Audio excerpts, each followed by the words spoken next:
নিয়েছি কাঁচা পেঁয়াজ, কুচানো পেঁয়াজ, রসুন, আমার গাছের গোল গোল কাঁচা পাকা লঙ্কা, দুটো শুকনো লঙ্কা, একটু কালো জিরে। কি করবে এখন? আমি বানাবো আলুর চোখা। আজ হবে আলুর চোখা, বেশ ঝাল ঝাল করে। দিলাম তেল,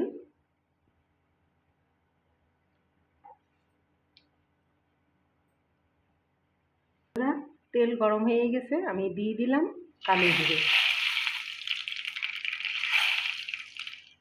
দুটো শুকনো লঙ্কা। এবার দিয়ে দিলাম পেঁয়াজ কুচি।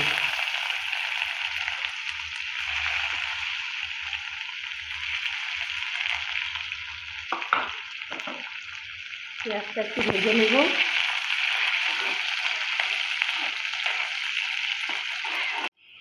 আমার পেঁয়াজটা প্রায় কষানো হয়ে গেছে, আমি দিলাম রসুন,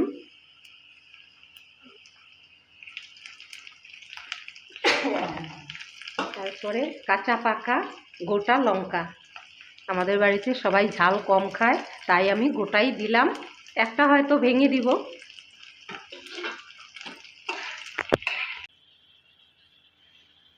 হাফ চামচ হলুদ।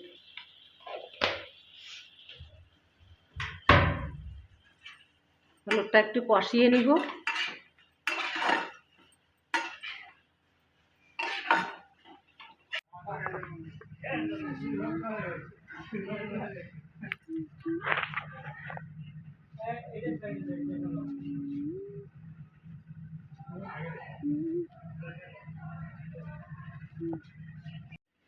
আমি আলুটা একটু মেখে নিচ্ছি, আধা ভাঙা করে নিচ্ছি। আলুটা পুরো ভেঙে দিলে অতটা ভালো লাগবে না,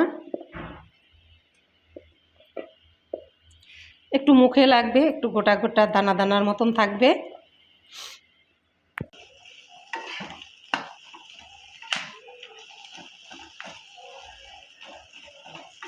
নামাবে না, একটু পরে, কষানোটা ভালো না হলে খেতে ভালো লাগবে না, এই জন্য একটু ভালো করে কষাতে হবে। এখন নামিয়ে দিব। হয়ে গেছে আলুর চোখা, নামিয়ে ফেলবে। সুন্দর হয়েছে।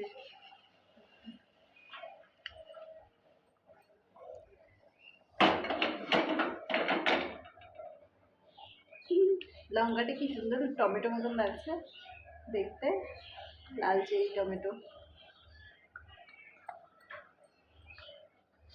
বন্ধুরা, আমার আজকে আলু চোখা হয়ে গেছে। আপনাদের দেখে কেমন লাগলো? আপনারা এইভাবে রান্না করে আমাকে কমেন্ট করে বলবেন।